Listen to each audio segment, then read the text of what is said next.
टमाटर उत्पादक, सब्जी उत्पादक आज घोर संकट में हैं। तो शाम में किसानों का धरना हुआ, किसी तरह से वो धरना मैनेज कर लिया गया, लेकिन इसी पीड़ा को आगे बढ़ाते हुए मानकावास चरखी दादरी में किसान दोबारा धरने पे, आज उनको 8वां दिन है। वहाँ पे बलराज कुंडू ने जाके अपना समर्थन दिया, INLD ने अपना समर्थन दिया, INC उनको अपना समर्थन दे चुकी है। तो जब कृषि मंत्री के पास ये आंकड़ा है कि 1200 एकड़ में टमाटर की फसल खराब हुई है, स्वयं मुख्यमंत्री को ये ज्ञात था कि मध्य प्रदेश में जो BBY स्कीम है, भावांतर भुगतान स्कीम है, ये MSP से पीछे हटते हुए, क्योंकि भावांतर भुगतान में आपको खरीद की जिम्मेदारी नहीं होती, तो जब उसकी खरीद की जिम्मेदारी नहीं होती तो विशेषज्ञों ने कहा कि आप इसकी गुणवत्ता के हिसाब से इसके 2-3 MSP स्लैब रख दीजिए, लेकिन आपने भावांतर भुगतान ना पिछले साल पूरा किया ना अभी किया। आपके वायदे पे किसान ठगे गए। वहाँ पे 3000 आपने बीज की जो मदद की, आज 50,000 इन्वेस्ट करके उनको 10,000 भी उनके खेत से वापसी नहीं हुई। तो इसी दौरान उन्होंने अपने स्थानीय विधायकों से गुस्सा जाहिर किया, उनके पुतले लगाए और कृषि मंत्री के वहाँ पे घाघरी लगा के उन्होंने पुतले वहाँ प्रदर्शन कर रहे हैं। तो क्यों कृषि मंत्री स्वयं उसी क्षेत्र से प्रतिनिधित्व करते हैं? क्यों नाकाम है अपने? क्यों शर्म आती है उन्हें अपने किसानों के पास जाके? उनके नुकसान को समझ सकते हैं, उनको सांत्वना दे सकते हैं, अगली फसल के लिए प्रमोट कर सकते हैं।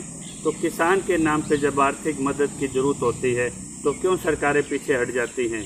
भावांतर भुगतान का किसान संगठन एक सिरे से इसका विरोध करते हैं और टमाटर या उस पर जो लागत आती है वो 14 रुपये के आसपास है, ट्रांसपोर्टेशन पैकिंग लगा के, तो उसका MSP के लेवल पे उसका निर्धारण हो। और सब्जियों में जैसे आज एक राष्ट्र एक बाज़ार का कंसेप्ट आ चुका है, तो आप उसकी ऑनलाइन चेन दीजिए।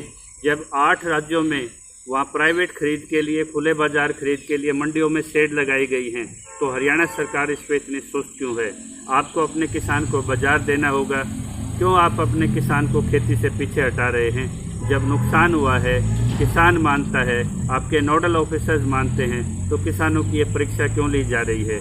कहीं ये चिंगारी एक शोला ना बन जाए। और बड़ौदा उपचुनाव के लिए भी किसान पंचायत से सभी किसानों ने फैसला लिया है, अगर सरकार में गए प्रतिनिधि किसान की बात नहीं सुनते तो किसान प्रतिनिधि स्वयं विधानसभा में जाके अपने बड़े फैसले लेने को मजबूर होंगे। और जहाँ तक MSP कानून की बात है, आपने वायदे किए थे जब आप विपक्ष में थे, तो क्यों MSP कानून आप लागू नहीं करते? क्यों आप विधानसभा सत्र से भागते हो? तो इसी जनसंपर्क अभियान में आज हम भारतीय किसान यूनियन के इन साथियों के साथ आज गांव-गांव हमारा ये अभियान चला हुआ है। तो सरकार इसको गंभीरता से ले। जहाँ तक भूमि अधिग्रहण की बात थी, कलेक्टर रेट में भी मार्केट रेट आपने कहीं फिक्स नहीं किए, 9 उपायुक्तों पे आप पे कंटेम्प है।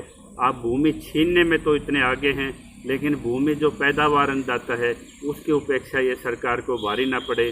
तो उन टमाटर उत्पादकों की सरकार सुध ले, नहीं तो वहाँ किसान पंचायत का एक बड़े स्तर पर एक जमावड़ा होगा जो लॉकडाउन के लिए भी एक संकट पैदा करेगा। और जो खट्टर सरकार इस पे कुछ गंभीरता दिखाए। अलोकप्रियता में आप भले ही सर्वश्रेष्ठ हों, लेकिन किसान के लिए जब आप थाली में खाना बैठते हैं तो इतने कर्जवान तो आप भी किसान के हैं कि उसके साथ इंसाफ करें। जय किसान।